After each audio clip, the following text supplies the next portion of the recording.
You're listening to the Digital Deep Dive, where we tackle the newest trends, strategies, and pain points shaping growth across the digital landscape.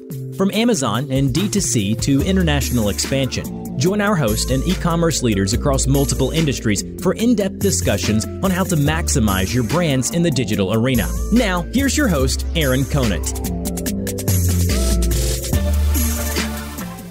Well, hello, everybody, and welcome back to the Digital Deep Dive podcast. I'm your host, Aaron Conant, and today we're gonna kind of tackle e-commerce predictions for 2023. So something I'm excited to cover, but also excited because I got an old friend, John Giorso, SVP of e-commerce over at MediaMonks. But as I've known him for a long time, founder over at Orca Pacific for the longtime listeners here and members of the network.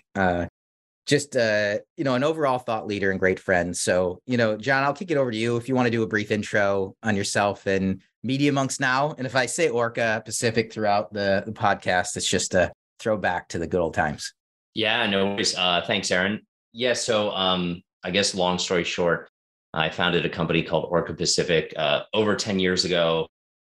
Historically, we've been a full service Amazon agency, but over the last several years, in addition to merging with MediaMonks about 2.5 years ago, we've expanded it out into what we're calling e-commerce platforms, or platform commerce, I guess is our name for it.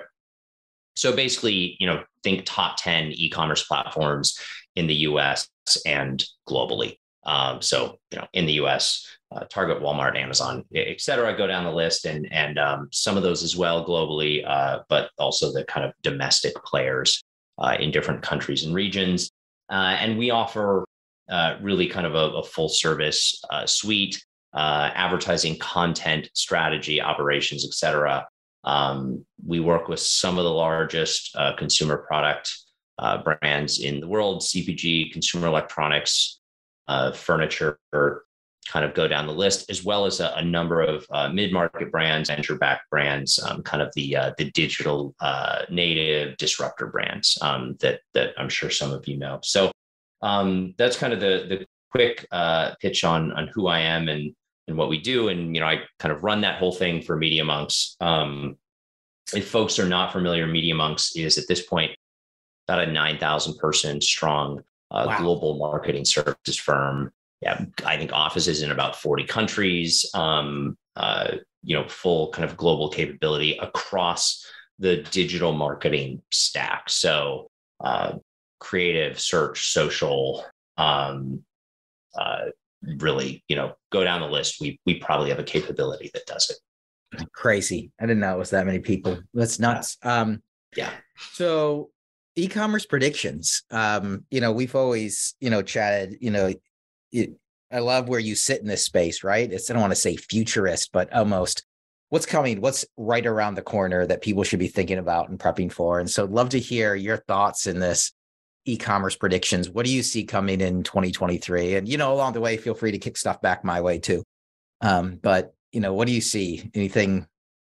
Is it 5 bullet points? Is it 3 bullet points? How many are we going to go through here, do you think? It could be a dozen, but I don't know if we want to go on, go that long. But I guess maybe I'll kind of start with one bucket that I think is probably the most, just from kind of gauging my conversations and interest, seems to be the most salient, which is retail media. Retail media is really started to hit its stride in North America last year, 2022, and is only going to accelerate this year in 2023. It's a few years behind in the rest of the world, but it's starting to become, in my opinion, inevitable that every regional, national retailer globally is going to have a retail media network. So almost every week, every month, you see a new announcement. So-and-so's launching one, so-and-so's launching one. I think that by the end of this year, maybe the end of next year, there will be very few holdouts left, meaning there are some things that you can predict and you can get wrong, and you're sort of taking an educated guess. The ubiquity of retail media networks for me is not really a prediction. It's an inevitability. And that inevitability is based on market forces. So I'll go into this in a little bit more detail and kind of explain that thinking. So yeah, and really quick, though, do you think that where the US is just a little ahead just because, Amazon's dominance? It seems to me like they're the ones that kicked this all off, right? Yes. On a digital scale massively. And then it starts to impact the media budgets with Walmart, Target, Walgreens, Ahold, Lidl. It doesn't matter who you are, Kroger. And they start seeing if they're not in, this money's just going to keep getting funneled to Amazon. And so is that why, like, you think the US is just, a little bit further down the path? I don't want to say ahead, but just a little bit further down the path than, LATAM, EMEA, APAC. I mostly agree with that. And there certainly is a competitive dynamic saying, hey, wait a minute, Amazon's getting these dollars. If we don't have something, Amazon's going to take all these dollars. That is true. And it's true that the reason it is further along in the US is because Amazon started this they invented the concept, right? This retail media did not exist before Amazon just invented it. Again, that was like 10 years ago. It didn't really pick up steam until maybe 3 or 4 years ago. But what Amazon sort of uncovered, and I would say demonstrated, are two things. And I think every retailer now is understanding that this is just reality. Okay. You have to have an e-commerce business if you're a retailer, right? That's where all the gain is going. Brick and mortar retailers flat. It's been flat or virtually flat, up 1%, down 1%, whatever, but virtually flat for a decade. All of the growth in retail is happening in e-commerce. And that applies to the US, but it applies globally. What does that mean? It means if you're a retailer and you want to grow, and every business wants to grow, you have to have an e-commerce site. Even if you're a traditionally brick and mortar retailer, you got to have an e-commerce site because that's where all the growth is. Okay, fair. I don't think that's a controversial point. E-commerce is a pretty terrible business. It is very hard to make money.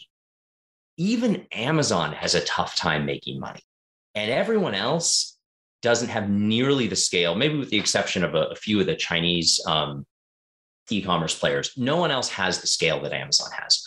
So you theoretically can make this a profitable business at scale. But now even Amazon, we're starting to see that, depending on how you define profit, right? Yes, it can be sort of a quasi-profitable business, but Amazon also continually sets this bar for delivery and service, which is more and more and more expensive. So to hit the bar that Amazon set without the scale that Amazon has, it's almost always a money-losing business or a very low margin business.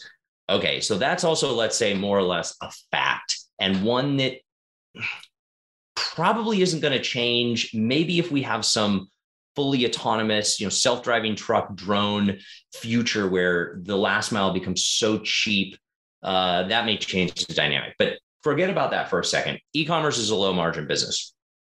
Amazon discovered that there is another way to monetize an e-commerce business at scale in a very healthy margin way, and that is serving ads on your website and your app, et cetera, on your platform. So what's going to happen is you're now in a situation where their competitive dynamic is such that if Amazon and Walmart and Target, which they do, let's say, have retail media networks, and another major retailer, and I'm making this up, right? But another major retailer doesn't, they're basically in a situation where they're trying to compete on a completely unlevel playing field because their competitors now have a second revenue stream at very high margin that they're pumping into their business, which allows them to do all kinds of things, offer faster shipping, lower prices, better infrastructure, whatever it is, right?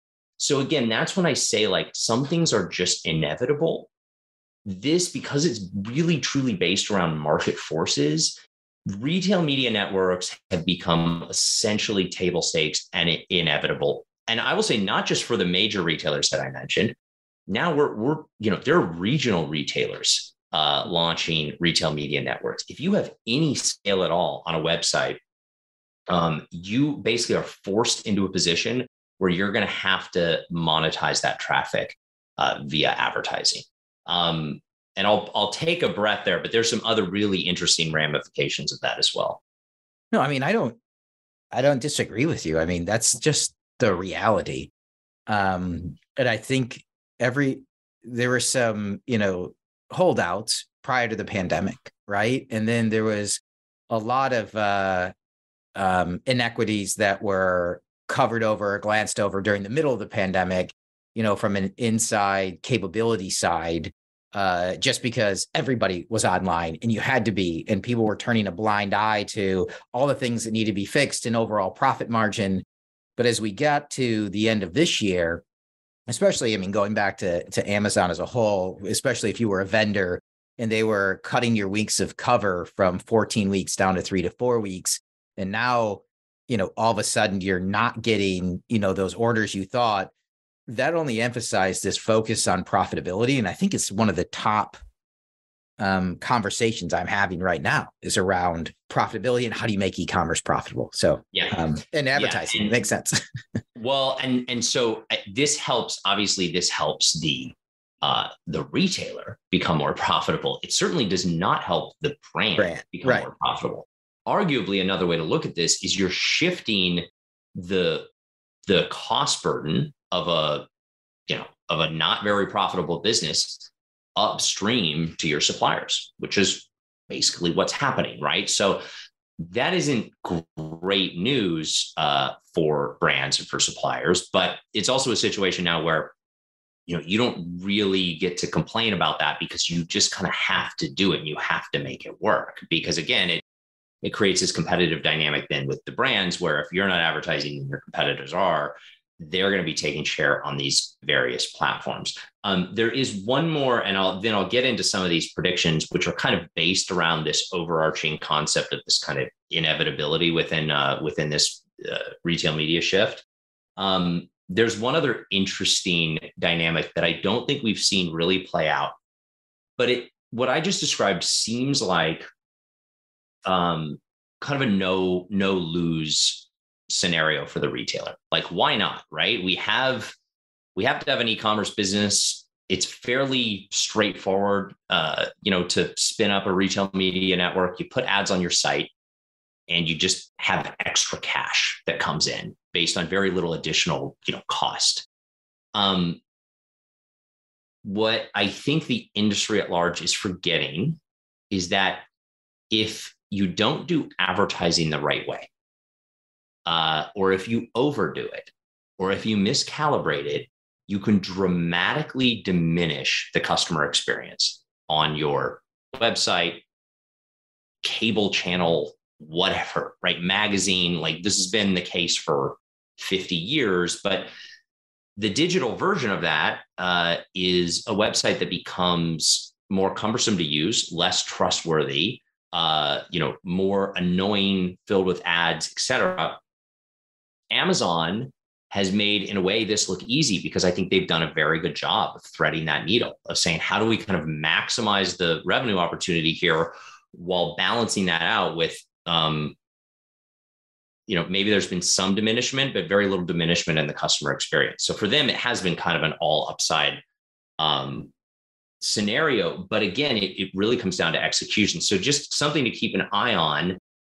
It is very possible to do this the wrong way and to actually cause more harm than good. And I think a lot of the retailers that are now jumping into this are doing it as somewhat of a haphazard, kind of trying to catch up mindset. Amazon built this thing for a decade and they argue, they tinkered with it for 5 years before they even rolled it out at scale because they were worried about this. You now have these other retailers that are just going, all right, we have 9 months, launch it, go. Right. And so there hasn't been reporting on this. There hasn't really been data on this yet. But so this is kind of a low confidence prediction because I don't know for sure if we'll see this happen this year. But I do think there's a possibility in the next year or two, you have retailers that inadvertently shoot themselves in the foot by overdoing a retail media network on their site. So I think that's kind of interesting. And then there's kind of a few different things that I can talk about within retail media if you want to dive a little deeper. It's up to you. Yeah, I do. I want to go a little bit deeper because retail media is a hot topic across the board. People trying to figure it out, but in kind of what you're saying around getting it wrong, the other part is brands are really, I don't know if we're coming out of the pandemic now. I don't know when we officially do, but during it, at the kickoff of the pandemic, money was just flowing into the digital side of the company and paid media. Then we got to the end of last year and they're like, it started about, maybe middle of last year, but, the CMOs, the CFOs started coming back like, where's the money going? Where's the money going? Like you're spending money in all these spots. What's the return? Yeah. Right. And they're like, well, what do you mean? And, Amazon does an okay job of kicking out, attribution for ad spend. And, whether it's TACoS or ROAS or however you want to look at it, you're getting some data and at least something, you can get a bellwether on. But there's just a lot of pushback. Like, you have, as you're talking about, every, week, there's a new retail media network being launched and there's just no data on the back end. There's no attribution. It's just like a cash grab right now by the retailers as they try to figure it out. And that's just, I'm kind of playing off your point. Like Amazon took 5 years before they launched it. And now you have all these people just launching it and then asking for money. You have to give me money. You have to give me money. But then there's no attribution. And I don't know, it's not sitting real well with marketers, but they're trying to figure out what that looks like. Yeah. And I do think the attribution component is going to catch up because again, I think what the retailers are going to realize is brands now have lots of options in terms of spending a retail media budget, a lot of different channels and ways to spend it. So if you're not going to offer robust, reliable attribution data, maybe with a few exceptions where you're just a top partner and you're just sort of forced to play the game, they're just going to find other places to spend that money. And especially in an economic downturn where there's more scrutiny, to your point, on marketing spend, I think these retailers are going to have to provide that if they're not already. That actually does kind of dovetail into one of my other predictions, which I think you're going to see.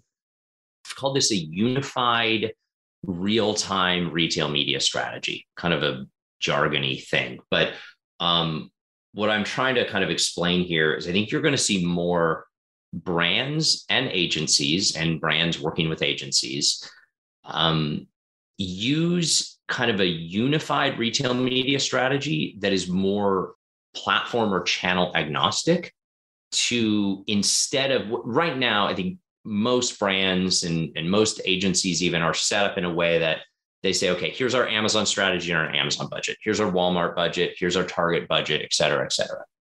Maybe it gets signed off on per quarter for the whole year, whatever it is. And they go deploy that in those channels. I think what you're going to see here coming up is brands realizing that taking a more unified approach and being able to be more nimble within a overarching retail media strategy to move those dollars around where they make the most sense is going to ultimately create a better kind of cumulative ROI on the spend. Now this is a very technically difficult thing to do, which it seems maybe like, why wouldn't everyone do this? Or why isn't it being done now? Because it's technically hard. It's also hard from an operational and expertise perspective.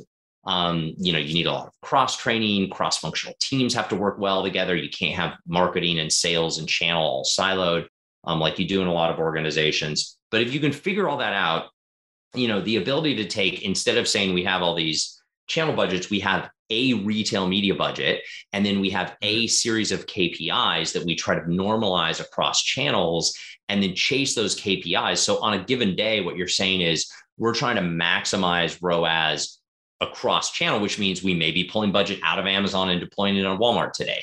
And tomorrow we may be doing the opposite because we realize one of our top competitors is out of stock on Amazon. So we pull those dollars back from Walmart to Amazon for that day. And then boom, boom, boom.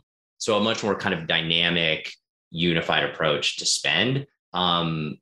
It's easier said than done, but I do think there's a lot of upside if that can be effectively deployed. So I think the more sophisticated brands are going to start restructuring internal teams to allow for that, and same on the agency side. No, I think I totally agree. Like right now, there's a lot of chatter, a lot of brands I'm talking to, with that reduction in inventory that Amazon is taking. They're dialing back. Of a lot of people dialing back media spend on Amazon. They're worried they will go out of stock, right? The one thing you don't want to do is go out of stock. Yep. So they're dialing that back. And this kind of like, what do you do with the spend then? Right? Where does it go? And you can't just yank it and throw it anyplace else. I agree with you. That's next level for brands. When you get to the point where you're saying, I've got that pool, just like you outlined, who's doing the best today? What's my inventory levels there? What's my competitors' inventory levels there? What is my media spend? What am I overstocked on? How much do I think I can move? And what's the return? Yeah. If somebody comes up with a media platform that has a single dashboard, it's a $1 billion company. So yeah. And I mean, one of the issues here is there is no sort of easy to use technical solution to this. Like, I know multiple SaaS companies are working on it. So to do this, you can have this kind of elegant concept and approach, but then underneath that, you've got to have multiple SaaS tools, operating together with human intervention then to tie them where the software isn't doing its thing, with, again, a lot of expertise and human intervention kind of, on the deployment side. So it's it's going to look like this very messy stitched together thing. I think eventually someone will come up with kind of a, much more elegant single solution. But again, much easier said than done to actually pull right. It's just the integration to all the retail ad networks, right? It's what it is. I mean, the rest of it, you can get AI to go, scan the ASINs and plug it into your inventory and you get all that set up. But then like you were mentioning, everybody's launching a media network. Yeah. And it's changing. It's an extremely dynamic situation. So again, in those situations, like, you just do need humans right now to like move and connect the pieces and maybe in the future, maybe not, but for today, for sure. ChatGPT can do some really cool stuff, but not quite that. Yeah. Yeah. I mean, eventually, right? Like, I'm not saying this won't happen eventually, where you may have a software that just sort of, you just feed in the KPIs and the budget and it just sort of does all the magic. I think there's certainly some software companies who like to claim that they can do that today, but there's a reason there's a lot of humans that are e-commerce retail media practitioners still, and are well paid and have lots of job opportunities. So and I don't see that changing, at least in the next couple of years. So, what else do you see coming around the curve here for 2023? Okay, so two things. One is creative differentiation, and the other is dynamic real world placements, which are two different things, but I'll just kind of name them and go through them. So on the creative differentiation side, I think this one's a little more straightforward, but Amazon in particular, but I would say other retail media platforms are becoming more and more competitive. They're becoming more and more commoditized. Product, the democratization of retail that Amazon kicked off and others have followed, which, just to define that, what I mean is basically anyone can sell on any platform at any time, right? There's no gatekeeper, there's no buyer, there's no saying we're only going to have the top 3 brands. That's created just an incredibly competitive dynamic, and the same applies on the retail media side. So I think what you're going to see happening, it's happening now, but I think you're going to see it accelerate, is more differentiation in terms of a retail media strategy that is based around creative, like actual creative assets that are made for retail media or even for a specific platform, which, you don't see that a lot. You do see it a little bit right now. But mostly what you see is if, Kraft macaroni and cheese is on Amazon, the assets that you have are the assets that just get pulled out of the central repository the image of the product this way and this way and this way, and the kind of lifestyle shot of the, the zoomed in shot, et cetera, which is okay. Like those are high quality assets. It's okay. But what you're seeing Amazon lead the charge on is more kind of dynamic opportunities, especially with video, in terms of the ad units themselves. So you can now run, 15-second videos, 30-second videos in different ways in search, on Fire TV, et cetera. So as Amazon and the other platforms build out more opportunity for dynamic creative, you're going to have, I think, more brands naturally start to build more contextual creative, because that is going to have a very real impact on that ad's performance. There's also more scale, more dollars, more justification to build customized creative. Customized and platform contextual creative is also getting cheaper on kind of a per unit basis for a lot of different reasons. And, MediaMonks is leading the charge on that. There's certainly others doing it. So there's kind of this convergence of trends. And I see that the really savvy brands are not going to be the ones that just have the data side handled and the kind of, quantitative side, which you need to have handled in the technical side of retail media. They're going to start more and more to say, yeah, we have to still have that stuff handled, but can we pair that with real creativity, in the same way that you would for many other advertising, channels that have been around longer. If you're going to run an ad in GQ, to use kind of an analog example of this, right? Like you're going to do a photo shoot for that ad in GQ, most likely, or at least for, GQ and a few other magazines. You're doing a specific creative shoot for that. I think you're going to see that happen more and more now for e-commerce in general, and in particular retail media, because the ROI is so easy to tie back to non-differentiated versus differentiated creative. Yeah, and I think it is not only different for the retail media side, but also by retail media network, right? There's the team over at Visit. They were just at the last full day event that we did. And, when you do that deep dive around how products perform, right? The Walmart customer is different than the Amazon, is actually different than the Target or the Kroger, the Best Buy, whoever it is. And they're looking for different things, and the product to be, a different, not just a different pack size, but maybe the package is open. Maybe it's not open. Maybe it's rotated at a 35 or a 45-degree angle. All of those things have a direct impact retailer by retailer. And so, no, from the retail media side, I love it. I don't. Yeah. And then you just had me thinking about that, because I know, the 5 pictures, 6 pictures, people are just now starting to alter by marketplace. The next one is the actual ads you're serving. Yeah. Especially when you talk about video. I mean, where it's one thing to say, well, how many different angles can you have of a product, and you do some live stuff, like that's important and that can be differentiated. But when you get into video, that's now a whole, you've got 15 seconds or 5 seconds of video to catch someone's attention. Most of the time, what you see is the generic, this is our brand video, right? And it's like, that's just not what is going to hook a customer. And then you get into, do you use produced video, or do you use, influencer video? What plays better? It's just going to open up a whole world of opportunity. And I think the brands that take the creative side more seriously are going to do better. Man, it just gets harder and harder for digital marketers. That's what it does. Oh yeah.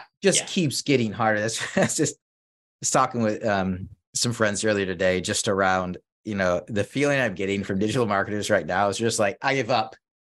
Like, well, especially in e-commerce, where you have a $50 million, let's say, business on Amazon, and you've got like 2 people running it in most cases. It's like, this is our e-commerce person, and then we have like a marketing person that sort of helps out, and then and maybe we have a retail media person or something. But like, it's like, everything I'm talking about is it is a lot more than 1.5 people to great. But I'm talking to some brands, a bunch of them that are doing hundreds of millions on Amazon.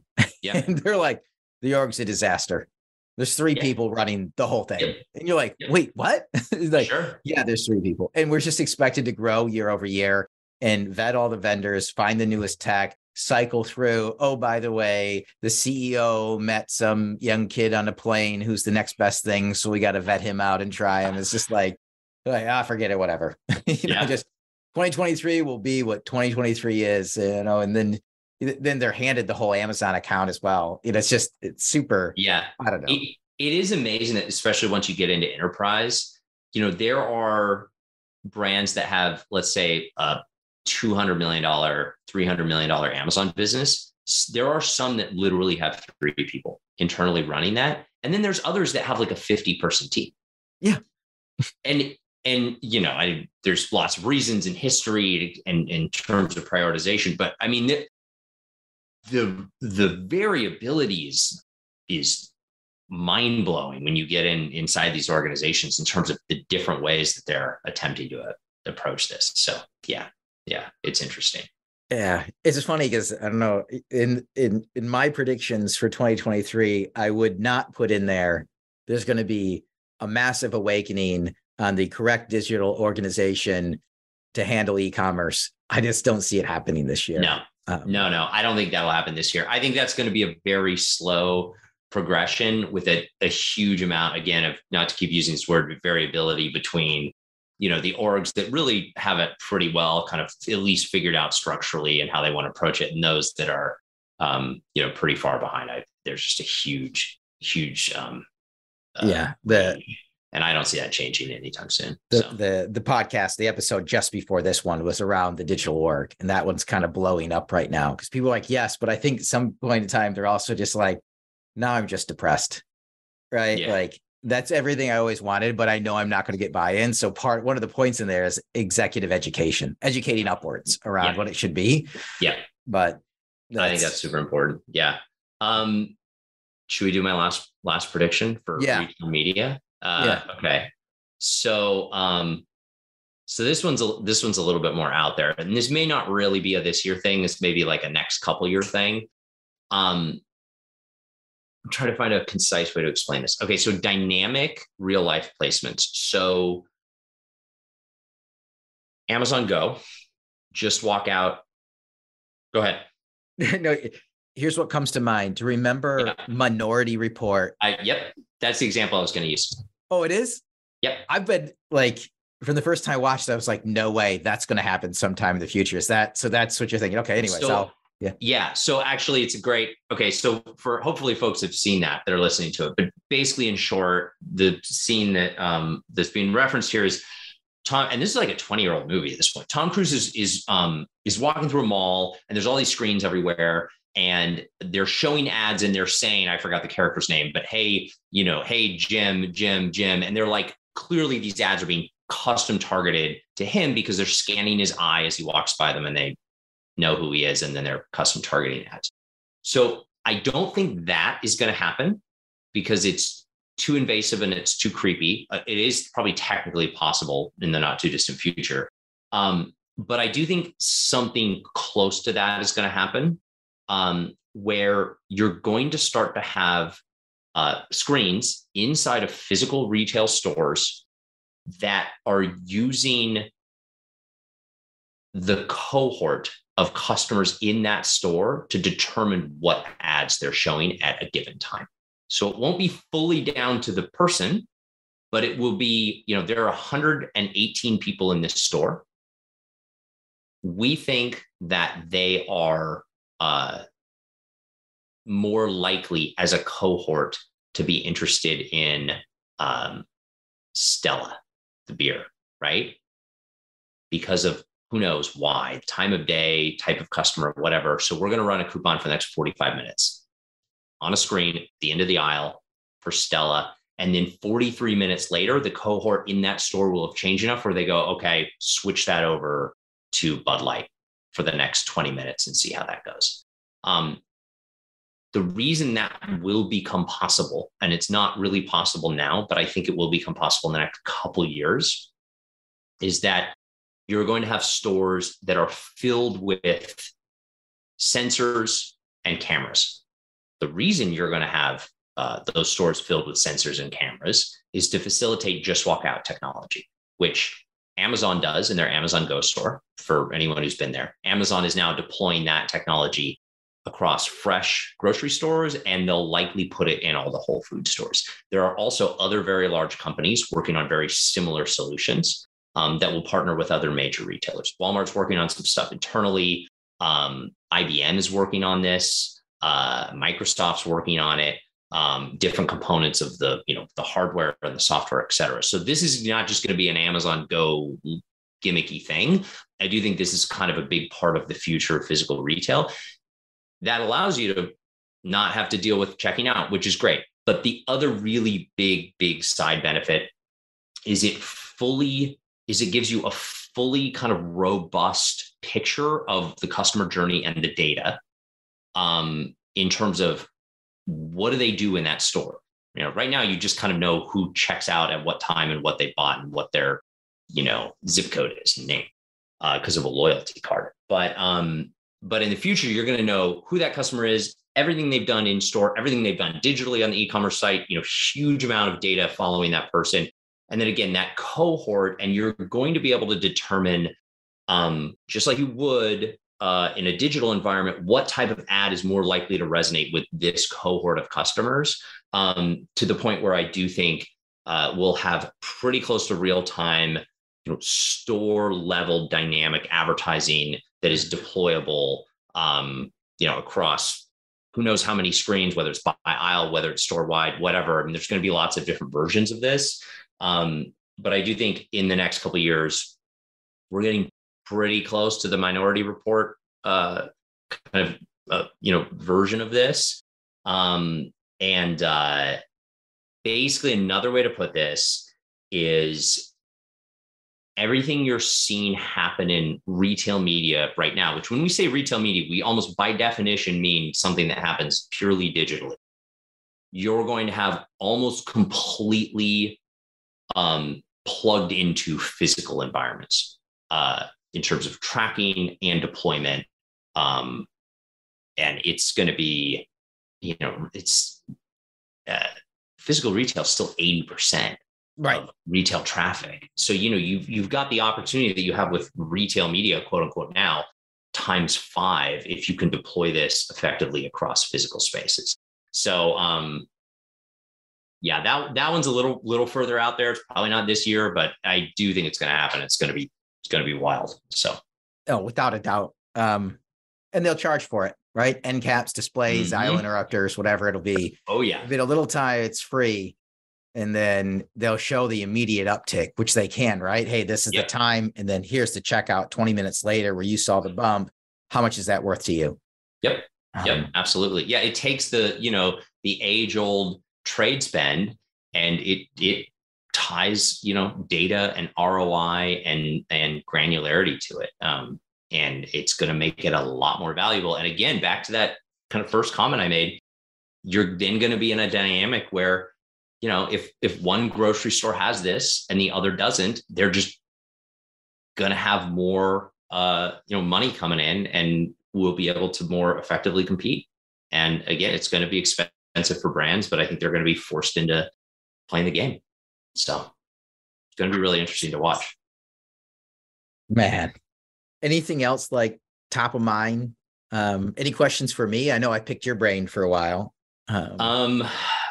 I think probably we should do a round 2 because I do have a whole other set of I don't like to do 2-hour podcasts. Yeah. We're not doing the Joe Rogan thing. No, I think I do have a whole separate series of crazy predictions that are outside of the retail media domain or kind of in the general e-commerce bucket. But no, Aaron, this was great. I appreciate you having me on. No, always love having you on, my friend. And we'll do a round 2. It'll probably be a month out here. We got a few more lined up, but again, John, thanks so much for your time today. Always a pleasure chatting with you. And thanks everybody for tuning into this episode of the Digital Deep Dive. Everybody take care.